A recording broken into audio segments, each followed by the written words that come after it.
Menabung tidak mengajarimu untuk mengejar apa yang tidak kau punya, justru menabung mengajarimu untuk bersyukur dengan apa yang ada. Assalamualaikum warahmatullahi wabarakatuh. Ahlan wa sahlan di channel Keluarga Bun Ai, keluarga yang bercita-cita selalu bersama sampai surga. Amin amin ya robbal alamin. Hal tersedih waktu gajian adalah barang yang kita punya rusak. Kayak minta jatah dia ya abis gajian. Ini tripod Bun Ai rusak ya teman-teman. Alhamdulillah, barokallah ya. Memiliki banyak anak dengan usia jarak gak terlalu jauh, mengajari Bun Ai untuk jauh lebih berhati-hati dari ranjau-ranjau yang diciptakan mereka. Kayak contoh nih ya, di pulpen udah diberesin, dielap pakai tisu basah, tetep aja ada tinta yang keluar nggak tahu kenapa. Ujung-ujungnya setiap Bun Ai yang mau bikin video budgeting kayak gini, udah kayak pengantin India ya. Tapi alhamdulillah Bun Ai sejauh ini bersyukur sekali teman-teman, karena inget banget kalau dulu ya di rumah yang lama itu kalau mau bikin video Bun Ai benar-benar harus kayak ngelapin meja dulu, masang taplak, taruh vas bunga, ngumpulin pulpennya. Oh masya Allah tabarakallah. Jadi untuk saat ini alhamdulillah ya, selalu bersyukur. Untuk teman-teman yang sedang mengejar cita-cita juga sama nih, harus semangat dan harus menginformasikan pada diri sendiri bahwa insya Allah apapun yang menurut kita besar itu sebenarnya hanya butuh persetujuan Allah untuk dikabulkan. Oke, jadi untuk hari ini Bun Ai mau sharing tentang dana pendidikan yang banyak banget ditanyain di DM ya, di DM Instagram. Bun Ai kalau nabung pendidikan gimana? Bun Ai kalau aku pakai emas atau pakai uang cash? Oke, insya Allah hari ini kita bahas. Dan mohon maaf sekali lagi kalau nanti di akhir video Bun Ai keluar dari kebiasaan yang diajarin teman-teman bagian keuangan mungkin ya. Karena emang balik lagi Bun Ai bukan seorang ahli, jadi Bun Ai hanya berbagi menurut logika Bun Ai sebagai ibu rumah tangga biasa. Jadi teman-teman di sini boleh sangat berbeda. Oke, jadi langsung aja kita masuk yang pertama, yaitu menabung emas. Bun Ai melihat metode perekonomian zaman dulu ini kembali lagi, di mana orang-orang berlomba-lomba untuk menabung emas. Bahkan banyak banget yang jual emas mulai dari kepingan paling kecil. Nah, jadi menurut teman-teman, apakah untung nih kalau kita nabung emas dari yang paling kecil? Kalau kayak saya nih Bun Ai gimana? Gak bisa megang uang cash? Nah, nanti Bun Ai kasih tipsnya ya. Gimana caranya mensiasati diri kamu kalau gak bisa pegang uang cash, tapi tetap bisa untung beli emas. Menabung emas tuh bisa perhiasan, bisa logam mulia. Kalau ditanya perhiasan naik gak sih Bun Ai? Naik juga, yang karatnya itu 24. Logam mulia bisa turun gak harganya? Bisa juga kalau logamnya rusak, kegores, kebuka, bungkusannya. Bisa aja teman-teman. Makanya emas antam itu kan dia buybacknya tinggi karena dipres. Jadi untuk resiko rusaknya tuh lebih rendah. Tapi itu gak menutup kemungkinan bisa turun juga kalau emang kondisi emasnya tuh ternyata rusak atau banyak goresan. Misalnya teman-teman gak sengaja ya naruhnya di bawah banget, terus ketumpuk-tumpuk atau keinjek-injek, waduh jangan dong. Sayang gitu ya, mending buat Bun Ai. Jadi bisa aja itu untuk buybacknya turun, setahu Bun Ai sekali lagi. Nah kita lihat nih, misalnya contoh di 2018 harga emas kisaran 604.000, 2022 1.040.000. Jadi mungkin ada untung selisih 400.000 yang kalau teman-teman lihat sekarang, wow untung dong ya, wah bagus dong, wah banyak dong.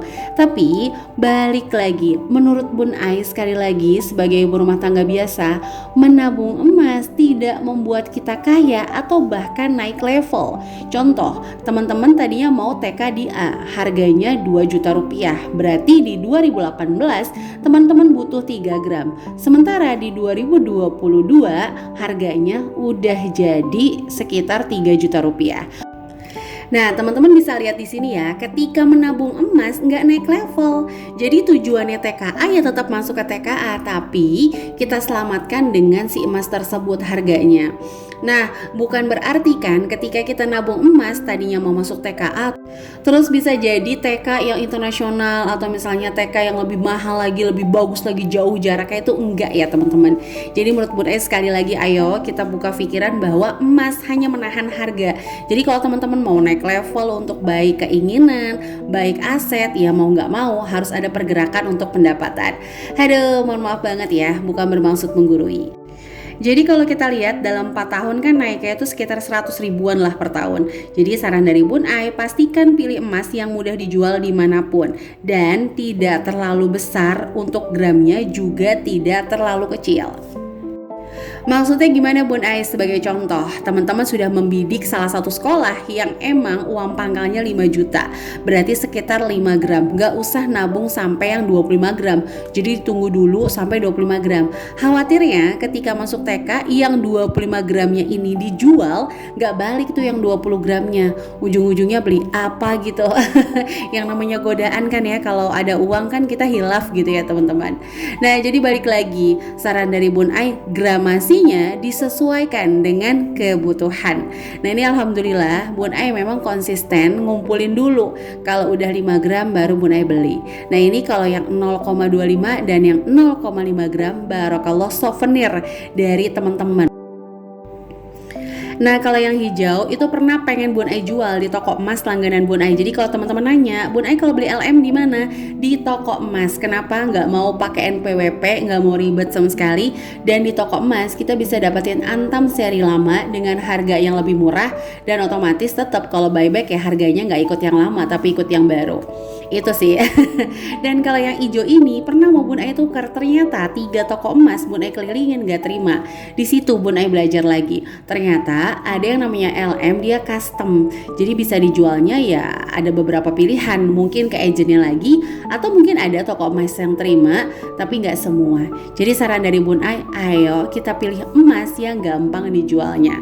Dan kalau untuk Antam, teman-teman beli terus nggak pakai surat juga nggak ada masalah, karena emang dia itu ada di Serti A untuk keasliannya. Nah, informasi lagi bahwa Bun Ai melek emas juga baru 1 tahunan ini. Jadi teman-teman jangan ngerasa, oh Bun Ai udah paham emas. Enggak, 1 tahunan ini baru belajar. Sejarahnya gimana? Karena Bun Ai salah langkah, dulu ikut yang namanya asuransi pendidikan. Ternyata nggak baca polisnya dengan benar. Begitu dibaca lagi, Bun Ai ternyata ikut bukan asuransi pendidikan tapi asuransi jiwa. Sehingga ilustrasi yang mereka tawarkan itu jauh dari nominal. Tapi barakallah, setelah kejadian itu Bun Ai juga belajar lagi gimana caranya untuk mengembalikan seluruh hak Bun Ai. Karena emang saat itu Bun Ai ngerasa penjelasan dari si agent tersebut gak sesuai sih sama kenyataannya. Next kapan-kapan Bun Ai sharing ya untuk asuransi. Jadi gitu ya, jangan pernah nganggep nih Bun Ai itu wah udah ahli. Enggak, belajar aja terus-terusan. Dari setiap kesalahan kita melupakan masa lalu, kita bangkit lagi. Bun Ai pernah tiba-tiba dituduh nyuri listrik hampir kena denda 17 juta. Tapi balik lagi, kejadian itu justru akan memberikan ilmu-ilmu baru yang bisa kita sharing teman-teman. Intinya sih kalau ada masalah fokusnya ke solusi aja, jangan ke masalahnya. Aduh, kayaknya sampai menit ini mendingan sapa-sapa dulu kali ya. Takut teman-teman boring dan gumoh gitu ya dengerin Bun Ai ngoceh-ngoceh. Sekali lagi mohon maaf banget ya, belakangan kamera Bun Ai ini emang udah agak-agak gelap gitu. Padahal ini udah ditambah sama lampu belajarnya Rafa, tapi masih kayak gelap ya teman-teman. Oke, jadi langsung aja kita sapa untuk hari ini. Oke, untuk hari ini Bun Ai sapa, bagi kamu yang ngerasa suaminya kurang berusaha untuk mencari nafkah, jangan sedih ya. Maksimalkan potensi kamu, yakinkan pada Allah bahwa kamu gak sendirian. Dan bagi kamu yang selalu belajar nabung tapi habis di tengah bulan karena banyak tanggungan, jangan juga bersedih karena Allah yakin kamu mampu memikul beban. Dan bagi kamu nih yang pengen punya rumah tapi masih galau gak punya uangnya, jangan sedih, Allah Maha Kaya, perbaiki aja hubunganmu dengan Dia. Oke, jadi itu yang mau sapa, saling doa. Teman-teman mau didoain apa? Boleh nih tulis-tulis di kolom komentar, nanti Bun Ai sapa-sapa. Siapa tahu nih yang nonton video channel Bun Ai ikut doa sama-sama dan teman-teman dikabulkan hajatnya seluruhnya di tahun ini. Amin. Dan bagi kamu yang selalu ngedukung channel sederhana ini, like, komen positif, subscribe, terima kasih. Mudah-mudahan kebaikan juga balik sama kamu.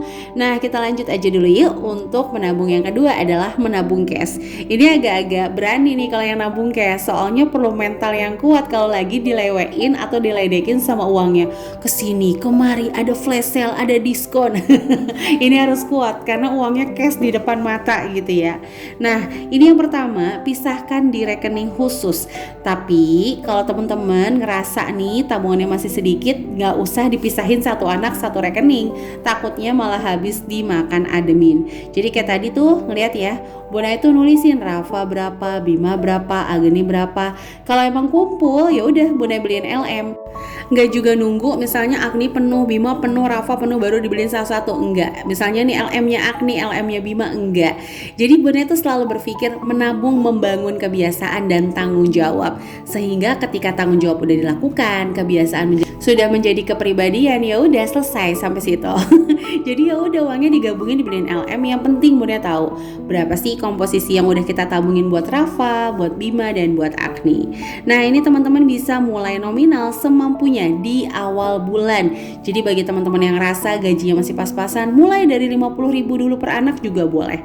Nanti di akhir video Bun Ai juga ngasih beberapa tips untuk milih sekolah ya. Nah, di sini juga mulai dengan jumlah anak yang berbeda-beda. Jadi jangan disamaratakan. Kita lihat, kecuali mungkin jaraknya agak cuma setahun, bolehlah sama. Tapi kalau jaraknya kayak Bun Ai 4 tahun, nah itu mendingan dibedain. Misalnya baby Agni berapa, Rafa berapa, Bima berapa. Nah, di sini teman-teman yang terakhir adalah tabungan berjangka. Oke, tabungan berjangka ini manfaat banget bagi teman-teman yang rasa nggak bisa pegang uang cash, mulai dari Rp100.000 per bulan di bank, ya di bank bener. Teman-teman bisa nabung untuk LM. Maksudnya gini, jadi teman-teman nabungnya bukan dalam bentuk logam mulia ya, enggak, 100.000 per bulan. Nanti ketika setahun cair langsung beliin LM dapat 1 gram. Itu mulai dari 100.000. Inflasinya juga paling 100.000. Resiko 100.000 itu lebih minim dibanding uangnya habis dibuat jajan. Kalau menurut Bun Ai. Jadi kalau ngerasa nggak bisa pegang uang cash nih, gimana Bun Ai? Ikut aja tabungan berjangka di bank, coba yang setahun cair. Jadi ketika setahun nggak butuh bisa dibeliin LM atau ditabungin lagi nggak apa-apa. Karena kalau langsung 5 tahun, 10 tahun menurut Bun Ai kayak uangnya tuh terkunci. Jadi bingung kita kalau tiba-tiba mau pindah instrumen investasi tuh keder. Misalnya udah capek nggak mau di tabungan berjangka, mau kesini aja ke saham atau reksadana, kan uangnya udah di lock selama 5 sampai 10 tahun. Karena kan kalau diambil sebelum jatuh tempo biasanya kena penalti. Kalau nunggak cairnya juga ikutan molor. Biasanya sih kayak gitu ya. Yang kedua yang harus diperhatikan adalah mulai dengan atau tanpa admin. Jadi teman-teman bisa lihat dulu nih ada administrasinya atau enggak. Pilih sih kalau saran dari Bun Ai ya nggak kena admin. Dan yang ketiga adalah pilih bank yang emang teman-teman punya saldonya di sana. Jadi jangan ke bank cuma ikut tabungan berjangka, saldonya teman-teman itu nggak ada. Kalau menurut Bun Ai itu bakal terjadi kayak repot gitu loh. Kita harus transfer dulu, terus kita harus pikir, wah aku belum taruh uangnya nih di sini, jangan ya. Dan ikut tabungan berjangka nggak usah teriming-imingi sama hadiah dulu deh. Kadang-kadang kan di bank suka teriming sama hadiah. Pokoknya intinya buat pemula coba perlahan-lahan bangun kebiasaan bahwa kita orang yang berhasil untuk menahan keinginan. Waduh, lengkap banget kamu Bun Ai ya. Jadi itu yang bisa Bun Ai sarankan di 3 metode untuk dana pendidikan. Dan sedih banget ternyata yang ini tuh gak ke-record, tapi it's okay, Bun Ai coba split dengan cepat ya. Jadi yang pertama adalah perhatikan jarak usia anak. Jangan sampai kita maksimal di anak pertama tapi anak kedua dan ketiga mendapatkan apa adanya aja. Dan yang kedua adalah survei kemampuan. Jadi ini mungkin akan sedikit berbeda dibanding kita survei sekolah dulu, kita survei dulu kemampuan kita. Oke, aku sanggupnya sekolahin anak di 2 juta, ya udah nanti baru kita keliling cari yang 2 juta. Jangan teman-teman survei dulu terus lihat, oke aku mau anaknya masuk sekolah itu nih 5 juta rupiah. Terus teman-teman paksain harus nabung 5 juta, itu bakalan kayak stres. Mungkin kan kalau sebagian gitu ya, lihat dulu sekolahnya, kita bagi jumlah kapan dia masuk, kita paksain segitu mungkin ya. Tapi Bun Ai pribadi selalu ngelihat kemampuan Bun Ai dan Bun Ai sesuaikan. Nah di sini yang terakhir adalah mulai belajar. Selain nabung pendidikan, teman-teman juga mulai nabung seolah-olah udah bayar SPP khusus untuk anak yang 2 tahun lagi mau masuk sekolah. Sehingga nanti tuh kalau udah masuk sekolah tetap bisa nabung pendidikan, di mana uang yang kita kumpulin untuk uang pangkal Dan latihan SPP-nya juga bisa tetap berjalan. Nah, syukur-syukur uang yang kita latih untuk SPP itu bisa buat kebutuhan dadakan sepanjang dia sekolah nanti. Oke, jadi itu aja bisa Bun Ai sharing untuk hari ini. Mohon maaf atas segala kekurangan video Bun Ai. Sampai jumpa lagi di video Bun Ai selanjutnya. Kurang lebihnya mohon maaf. Wassalamualaikum warahmatullahi wabarakatuh.